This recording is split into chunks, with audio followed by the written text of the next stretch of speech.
Today I'm going to talk about the Cuban Missile Crisis. I can't really talk about the Cuban Missile Crisis without talking about the Bay of Pigs and Castro's assassination attempts. So I'm not going to get into the whole Cold War because that would make the video 3 days long. But I'm gonna do the Bay of Pigs invasion, then Castro's assassination attempts by the CIA, and then get into the actual Cuban Missile Crisis. So, Bay of Pigs. Well, it was a failed attack organized by the CIA during the Kennedy administration on April 1961 against Cuban leader Fidel Castro, who lived from 1926 to 2016. So not that long ago, 5 years ago.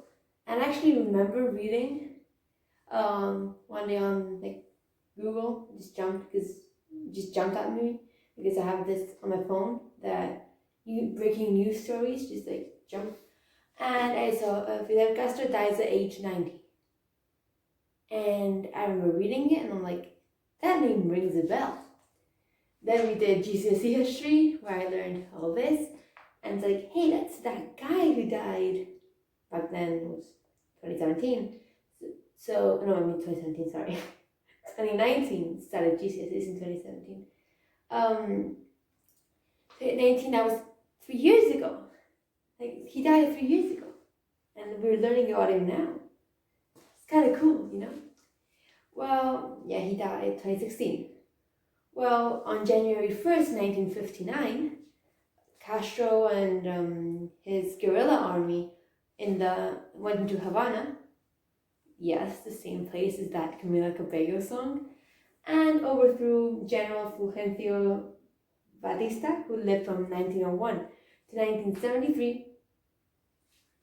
This guy who was American-backed, I'm going to get into him in a bit, but he had support from the US. And yeah, he got overthrown by Castro and his guerrilla. Not gorilla, guerrilla. Guerrilla. Well, CIA continued to, they started to and continue to, for many years to come, to remove Castro from power. On April 17th, 1961, there was a whole invasion of Cuba by 1,400 American trained Cuban exiles. But as you probably know, it did not go well. They were outnumbered, and those who weren't killed were surrendered to Castro in 24 hours. So, kind of a big fail, if you ask me. It's actually mentioned in, if I'm not mistaken, Billy Joel's song, "We Didn't Start the Fire." I think it's Billy Joel. Yeah. Well, it's like Bay of Pigs invasion. It was a failure. This was under the Kennedy administration, as I mentioned. Anyway, so here's a bit of a background. Fidel Castro, when he invaded Cuba in 1959, he was actually welcomed by a lot of people in Cuba. This little island, however, was just 100 miles from the US. They last around 90 something, but almost 100 miles. And the Americans did not like the fact that this American-backed president had been thrown from power. He was pro-American and obviously, therefore, an ally. I mean, it was, kind of close to the US, but still an ally. American corporations basically owned 50% of Cuba's sugar plantations and cattle ranches, mines. They own 50% almost of Cuban industry. So having this pro-American Cuban guy in power, that was good. However, they had this new communist guy who hated America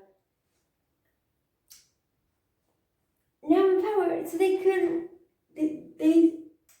make their money. Castro wouldn't let them. Batista also, he was really anti-communist.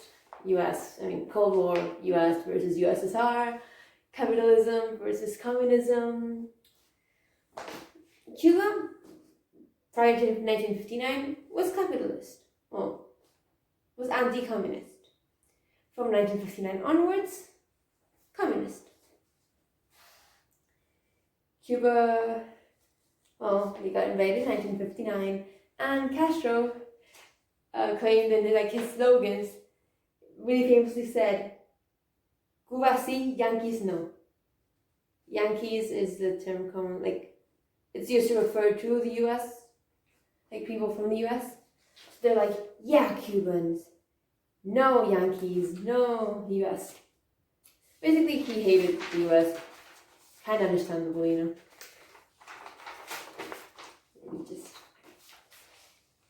He, like I said, he did everything he could to remove American influence on Cuba. He nationalized American-dominated industries, introduced land reform, and basically tried to tear down everything that Batista had done. This guy was an American ally who disliked communism. Castro was the exact opposite, so obviously he would try to pave way for a new anti-American, pro-communist economy. Well, early in 1960, Eisenhower, who was president at the time, was like, I don't like this. I like the other guy better. So he started recruiting people and recruited 1,400 Cuban exiles. The same 1,400 that the following year would go on to invade, or attempt to invade Cuba. On May 1960, later that year, Castro said, I'm very anti-US. What can I do to really show that I'm anti-US? Well, I could start diplomatic relations with the Soviet Union. Furthest thing from the US you can get, and it's also very communist. So it's a win-win. You hate the US, and you're a communist. There you go. US is up. Well, the United States, again, did not like this. They had removed American businesses, but allying with the USSR, that's a no-no. This was the worst thing that could have happened, right? Also, they thought. So they said, okay, it's like that. We're going to stop importation of Cuban sugar to the US. So there we go. Who's laughing now? Well, Cuban sugar exports to the United States comprised around just 80% of the country's total exports. So that was kind of a big blow for them. Eisenhower knew how to hurt Cuban economy. But he did not think that the USSR was like, oh, the US did this, I'm so sorry. I know what we can do, we'll buy your sugar. So they made up for the lost sugar from the US. So the USSR, US did not get along, obviously. So in order to contrast each other, they did everything they could. Cuba was just a playing ground. This is just a big fix. This is not even the whole Cuban Missile Crisis. Just a big thing. So, January 1961, the US government's like, okay, we're done. We try to keep diplomatic relations, but you're allying with the USSR. We don't like that, so we're going to stop all diplomatic relations with you. And we're going to prepare more for an invasion. This was kept secret from Cuba, obviously, because if Castro knew, it wouldn't work. This new guy came to the presidency. Not very known, just This JFK, John F. Kennedy, or Jack Kennedy, as you could also know him. Well, he said, I don't believe Castro proves to be a threat. And yeah, I don't think Castro really proved that big of a threat. It was his alliance with the USSR which did, not Castro. But he thought, yeah, he's not that big of a threat, but he's there. And he has already allied himself with the USSR and possibly China. US presidents have never liked China. Anyway, so removing him would teach Russia and China a lesson. So if he did this, he would win the Cold War. If he'd removed Castro, he's like, hey, Russia, you tried to put someone there who would hurt us, did not work, and it would, in theory, scare the USSR. Which, it failed, so it kind of didn't scare him at all. So, after Kennedy inherited the presidency, he also inherited Eisenhower's attempts on Castro's side. He inherited the CIA's operations. He did not want a direct, overt intervention. So, if you don't know what that means, basically saying that Kennedy did not want open warfare, did not want a full-on invasion. If you had to do something about Castro, he would, do it in secret. So, that is, those 1,400 exiles, it would be training them in secret, sending them in secret, and invading Cuba in secret. Obviously, until they invaded Cuba. You couldn't really keep the secret after that. But he tried to keep everything a secret for as long as he could. Well, the first part of the plan was to destroy the Cuban Air Force.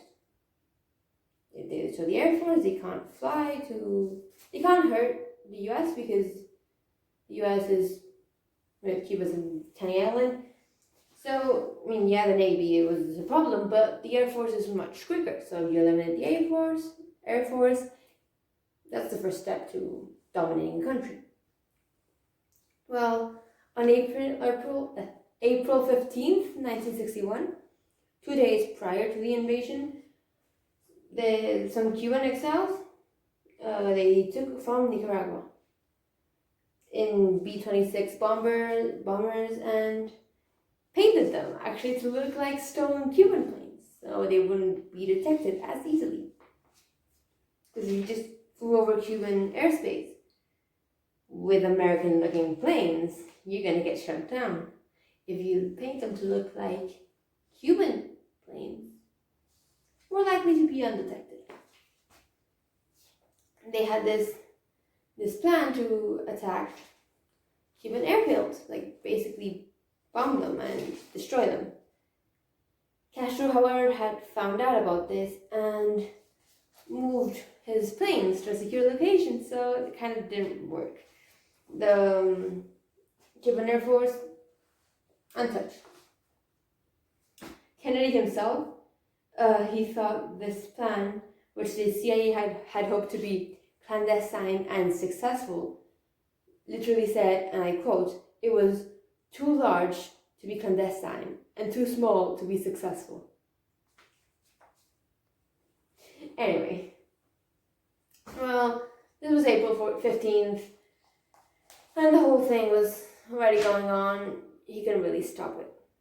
So, on April 17th, he was like, fine, let's just do it. Fuck it, He sent a group of Cuban exiles to a little isolated spot on the southern shore of Cuba, known as the Bay of Pigs. Well, it was a disaster. I've already told you this, but it was just such a failure. Of course, they wanted to keep this a secret for as long as possible, so in theory, the exiles should go onto the beach, go through Cuba, travel to where Castro was, and kill him, right? However, they did not account for the fact that the beach had radios and had people there. They did not think of that. So, a radio station, they did look through if there was anything, but they had missed that one. So the exiles broadcast the invasion throughout Cuba, obviously notifying Castro and the military. Although they did not account for coral reefs, which sank some of the ships. So not even all 1,400 reached the island. Paratroopers who would go on to help the invasion landed in the wrong place. So at least if you're going to invade Cuba, you have to make sure your paratroopers arrive in the right place. If not, it's not going to work. But before long, the invaders had been captured by Castro. 114 were killed and 1,100 were taken prisoner. That makes up to 1,200. Either 200 probably died in the meantime. Some may not have gone, but over 1,200 were captured and or killed. Well, the CIA thought that Kennedy would keep on trying to take out Castro. But, Kennedy, he was not a dumb guy. He didn't want to, and I quote, abandon Cuba to the communists. But he knew that if he did anything too rash, he would probably start World War III. He did start in November 1961, Operation Mongoose. Basically espionage and sabotage. More things against Castro. Again, secret. But never went really far. That wasn't that successful. And then 1962, Cuban Missile Crisis. So yeah. And I've said this before in this video, but the US did not like, I'm going to turn on the lights. The US did not like Castro. So what did they do? They tried to kill him. And it's really funny. They tried again and again to kill Castro. They especially tried in the early 1960s. But obviously they were not successful, seeing as I was alive to see the news on Castro's death. He died in 2016, not in 1960. So, 50 years after they wanted him to die. So if you had to guess, how many assassination attempts did he survive? 10? 20? 50? 100? 250? 500? No. 634 assassination attempts. Castro survived over 600 assassination attempts. And let me tell you, they were crazy. I have year 7 and oh god. They tried so hard. Well, 1960, the CIA poisoned a box of, this is the funniest one, by the way. CIA poisoned a box of the Cuban leader's his favorite cigars, basically, the ones he really liked. And the cigars contained botulinum toxin, which would kill someone like that. They were delivered to this unidentified person in 1961, but nothing happened. They never reached El Comandante. The cigars never got to Castro.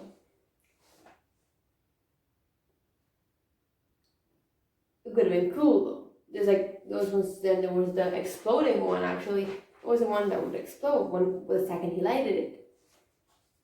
Imagine dying to that. Like, it's a shame. I don't really know that much about Castro, but it's a shame that did not work out. Not because then Castro would have been killed, but because I really want to know what the effects of an exploding cigar are on a person. And I am not keen on trying it out myself, but I don't know. Just imagine what would have happened if that specific attempt would have won. That was like one of the first. Well, it was not the first, because prior to that, President Dwight Eisenhower enlisted 2 gang members to try and kill Castro. They were willing to pay $150,000. You're like, wow, that's a lot of money. $150,000. In today's money, that's $1.2 million. So it would be like spending, $1.2 million in trying to assassinate this guy. Quite a bit of money. Quite a bit. I don't think that they like Castro very much. I don't know. The mobsters were Sam Giancana and Santos Traficant. Again, quite the surname, Traficant. He was destined, I don't know if that's his real surname, but if he was destined to become a gang member. Well, Giancana, he was just the boss of the Chicago mob. The CIA enlisted the boss of the Chicago mob, and Traficant was the head of the mob's Cuban operations. Both members of the top 10 most wanted list of the FBI. The CIA enlisted 2 members of the FBI's most wanted list to help them kill Castro. Giancana, he thought, okay, let's use poison pills. So the CIA provided 6 pills of high lethal content, who knows what was in there, and gave them to a Cuban official. The Cuban was going to do it, but then said, no, I got scared, sorry. And he backed out. He got cold feet. So that's that. Then in 1963, this is a really weird one. They knew Castro loved scuba diving. So they're like, okay, we're going to do something with that. They got really creative. Like, credits to them, they thought of a lot of ways they could kill Castro. Well, they thought, okay, we're going to get this large seashell. We're going to paint it really bright colors. We're going to put explosive in them. And we're going to put it underwater. He's going to see the bright colors. And it's going to go to them. Pick up the seashell and it's going to go boom. Right? Nice idea. Kind of really creative. So I'm not going to lie, I would have never thought of it. But it was discarded as impractical. Again, I really want to see that in action. Like, I really want to see that. Again, the CIA got really creative, so they're like, oh, the seashell did not work. I like the fact that we're going to use Castro's scuba diving love. So we're going to use it again. They contaminated one of Castro's diving suits with this fungus that would create a chronic and debilitating skin disease. It was going to be applied by, like, given to Castro by American lawyer James Donovan. But Donovan, he gave Castro a suit. However, it was not the suit with the poison. Richard Helms, this guy, called the plan cockeyed, and he said, yeah, it's not that his suit got lost from the lab to Cuba. No. The suit never left the lab. It was kind of a fail for the US. Then this one is, again, really not funny, but really Bond villain plot. Well, Marita Lorenz, She was Castro's lover in the late 1959. So she then got recruited by the CIA. Who better than Castro's former lover, or lover back then, to try and kill Castro? It would be kind of cool if it worked, right? Well, she was tasked with assassinating him. She was giving 2 botulism toxin pills, which would be dropped into Castro's drink. And it would kill him in 30 seconds, like that. She was going to do it, but she dropped out. She got cold feet and said, I'm too scared, I'm not going to do it. She also botched the job. I don't know if she did it intentionally or unintentionally, but she managed to stash the pills in a cold cream jar, which rendered them gunky and unstable. Well, Castro found out. Either she told him or someone else did. And he said, "You can't kill me. Nobody can kill me." Not gonna lie, he did not lie. Nobody killed him. Kind of impressive, the guy survived 634 assassination attempts. Kind of crazy. Like, really crazy. Well, another quite funny one, the poison pen. They thought, okay, we're going to use a hypodermic needle and we're going to put it inside a pen. And this needle is going to be so fine, he's not even going to notice it. It was going to be rigorous poison, and it's going to be inserted there by a Cuban official. The Cuban official himself said, like, really? This is what you're tasking me with? Come on. You're going to give me something more interesting. Like I said, that was my way of saying it. He literally said, and I quote, the CIA could come up with something more sophisticated than that. Like, come on, you guys. You're the CIA. You can do this. Come on. It was really bad timing too, because he was actually offered the pen on November 22nd, 1963. Which, if that rings any bells, is the day JFK got assassinated. That was kind of a fail. Like, that day they got the pen. That day. And then the last one is possibly the weirdest one, because not all attempts on Castro were to take his life. Some of them were to damage his public image, because he was portrayed as this guy, really charismatic, with his beard. Here's a picture. He was portrayed like that. Well, in 1960, they thought, okay, we're going to spray his broadcasting studio with this chemical that would produce hallucinations, quite similar to those produced by LSD. So it would appear that Castro was taking drugs, which he probably was. Let's not lie to ourselves. Other plots included, Castro loved cigars. So the CIA knew one of the best ways to get to Castro was through these cigars. So again, they tried to spike the cigars to disorient him. Did not work. He also tried dusting his shoes with thallium salts so his beard would fall out. They all failed. All of the plots against Castro failed. All 634. All of them. The LSD substance thingy, too unstable. Cigars never smoked.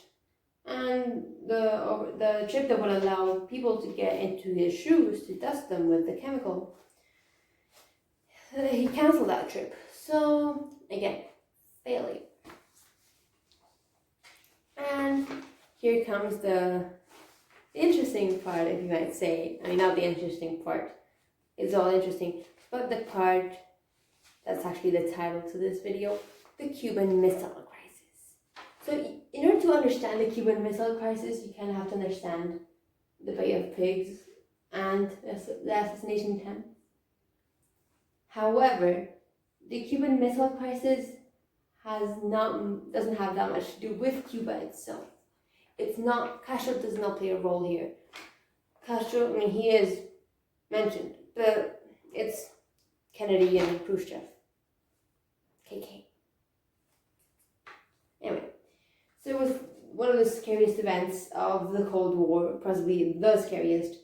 13 days that brought the world really dangerously close to nuclear war. Dangerously close. Way too close. It was the fall of 1962, and I'm going to get into a timeline later on, but the US said, hey, you're going to have to stop the construction of these missiles we've discovered in Cuba, which is just 90 miles from our coast, and we don't like that. Well, Khrushchev, like I mentioned, had forged this diplomatic relationship with Cuba. So he said, okay, yeah, fine, but we're going to defend Cuba anyway, so we're not going to listen to you. These weapons Khrushchev had placed in Cuba had the potential to reach at least Florida, the short-range ones. Short-range Florida. The long range could reach even Washington State. Like, all the way there. Cuba, all the way there. So, you can understand why the tensions in the US were so high. The people who did the negotiating was no foreign council, it was JFK, Khrushchev, and their respective top aides. And this whole thing was filled with miscommunications, threats, miscalculations. It was just a mess. 13 days. It all happened in 13 days. Well, first of all, October 14th, 1962. It all starts. This U-2 spy plane was flying over Cuba. They regularly checked that area because of Castro. And they saw what looked to be like installations, possibly for missiles. So Major Richard Heiser, he reported this. Next day, they sent the CIA to analyze the spot launches and the missiles and transport tracks.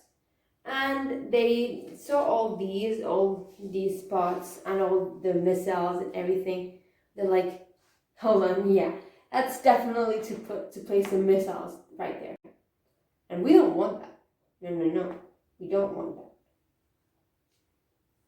So on October 16th, the next day, JFK meets with his advisors. He named this group XCOM.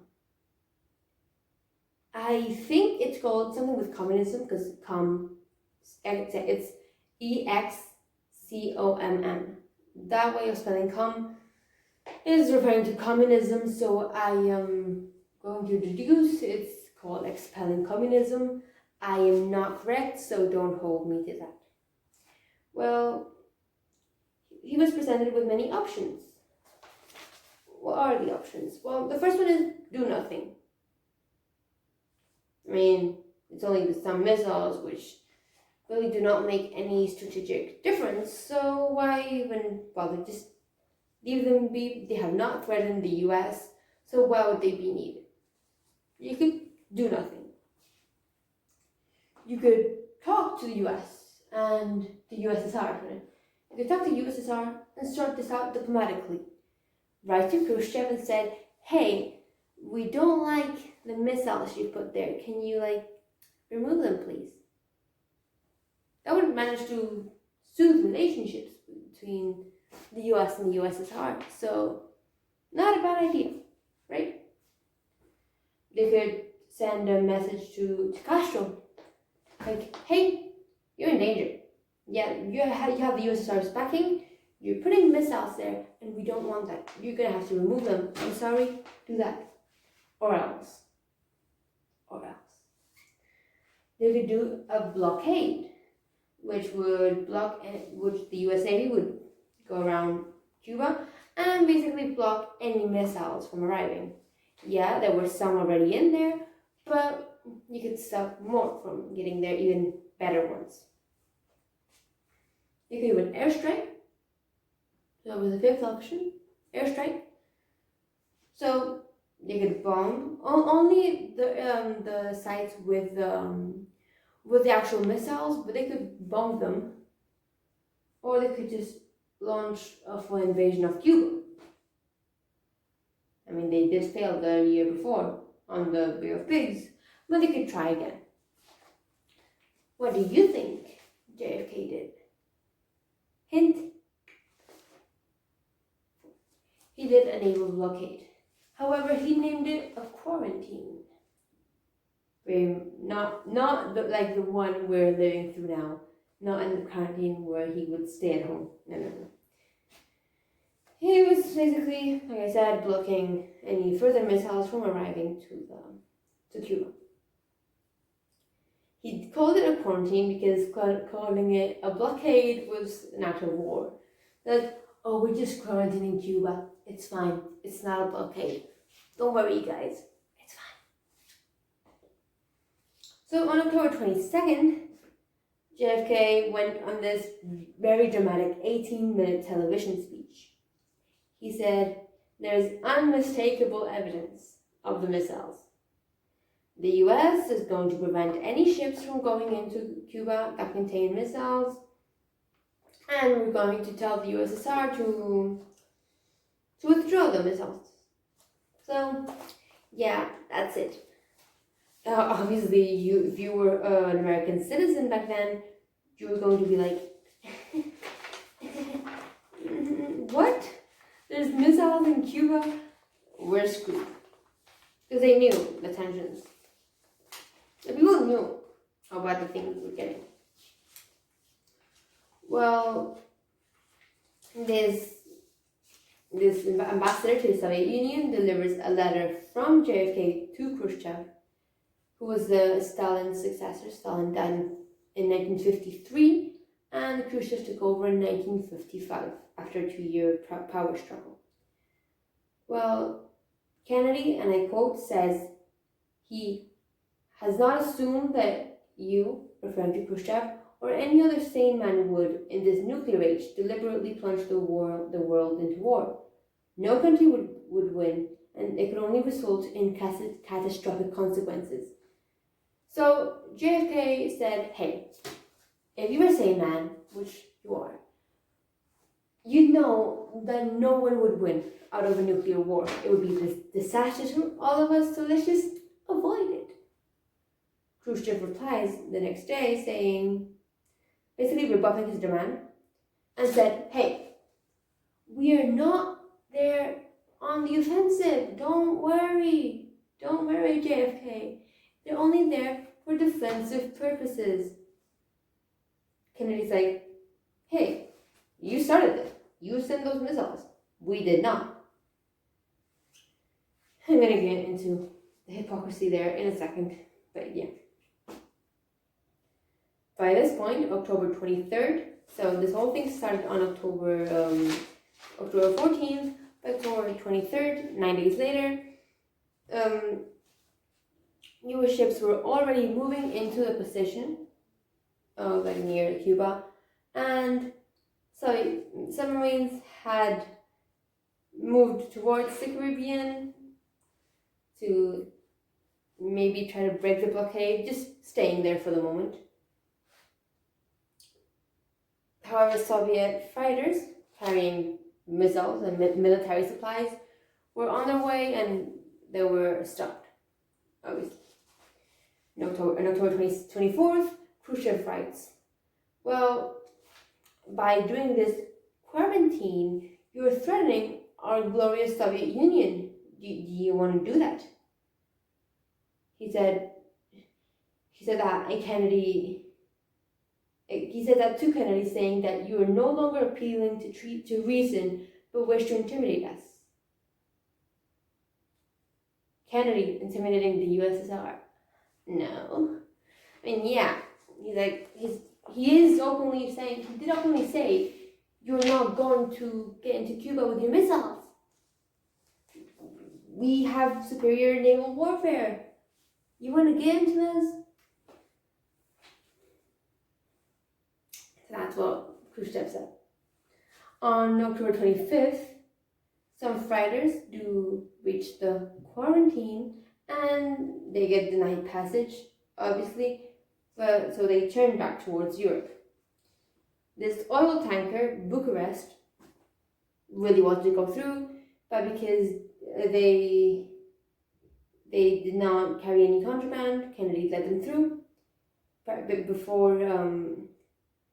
before being checked by the USS Essex and USS Goering, Gearing,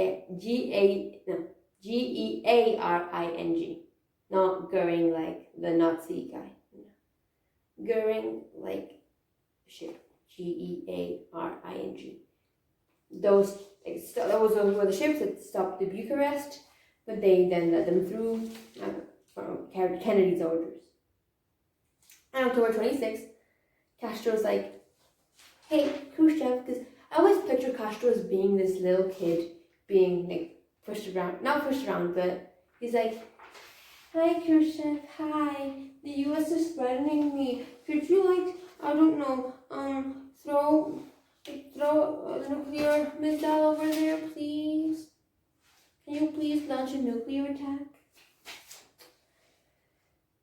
Soviet leaders yeah, no, I'm not going to do that. He ignores Castro's demands. Khrushchev sends a letter to Kennedy saying, okay, we can work together to de-escalate the conflict, and we can prevent our dooming the world to the catastrophe that would be a thermonuclear war. So Khrushchev gets Castro's letter, and he sees this and says, okay, Kennedy, Castro is telling me to launch an attack against you. Let's not do that, please. Well, it did involve a political risk for both men. Khrushchev would be risking the appearance of weakness if he backed down, and Kennedy would be risking the appearance of naiveness. He was the youngest, and still is the youngest president ever elected, so it would seem like he could be pushed around, therefore making other world leaders able to not take advantage, but to try and take advantage of the young US president. On October 27th,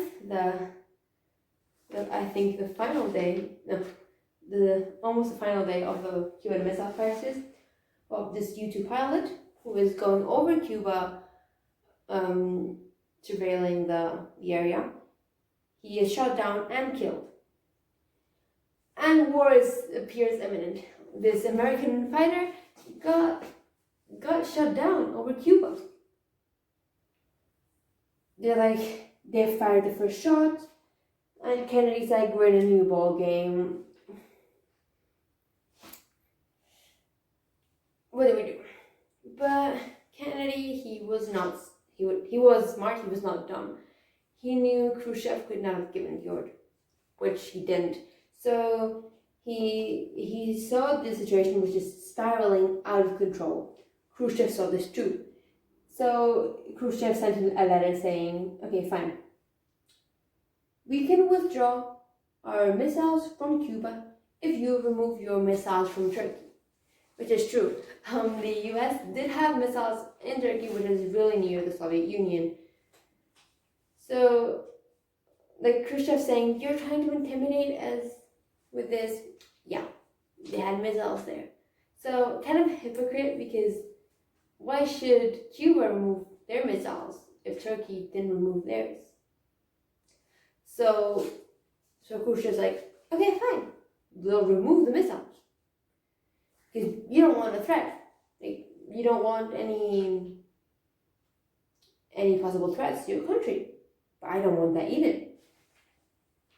You can work together, right?